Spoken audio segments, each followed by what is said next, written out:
You will hear an interview with a professional athlete called Anne Brown. For questions 24 to 30, choose the best answer, A, B, or C. You now have 1 minute to look at part 4. Today I'm talking to 21-year-old long-distance runner Anne Brown, who's just returned from the World Championships. So, Anne, how did you feel about your performance in the Championships? When you haven't raced for a while, you've no idea whether you're in sufficiently good shape. I'd only had a few weeks of training behind me, so I wasn't thinking I'd do brilliantly, and it certainly would have been amazing to come first. Anyway, I was happy to get the silver medal. It was an exciting race and the crowd was fantastic. So, what's your training routine like, Anne? I do around 25 to 30 hours a week, mostly long distance, steady stuff. I go running through the woods. Running on roads is pretty dull, so I make sure there's always some attractive countryside to keep me interested. I get pleasure from seeing the changes in nature, but I do have to remember to keep my eye on the time so I can check my pace. It's vital to keep pushing myself to my limits. Do you train every day or do you take a day off? The accepted idea is that all professional sports people should have at least one rest day a week, so the body can recover. I'm not a great believer in that, though. At my age, I find I can keep going without one.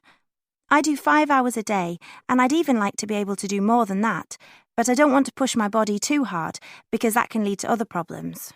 What about your competitors in races? Do you get to know them as friends? I race against athletes from all sorts of places.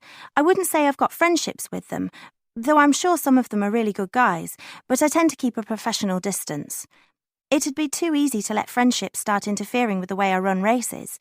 Of course, at my age, chatting about life, having fun, and a good social life are important to me. I share a house with 3 mates.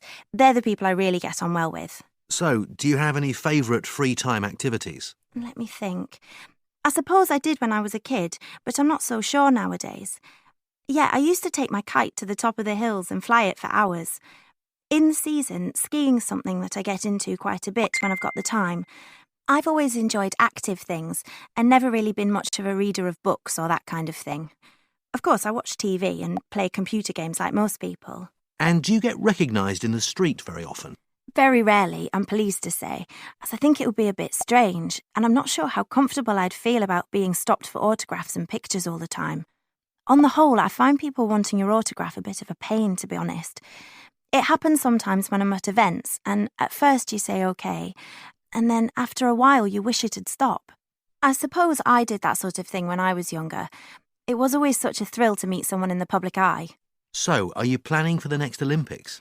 Well, in my sport, most people peak in their late 20s, so it's important to have an eye on the next 5 years or so, because that's when supposedly I'll be at my best. In the immediate future, I want to do well, of course, but I'm concentrating my attention further ahead. Fortunately, I've been injury-free so far, so I don't have that worry. It's no use having fantasies about winning gold medals until I've reached the top of my own fitness and endurance levels. Then I can start to think seriously about it.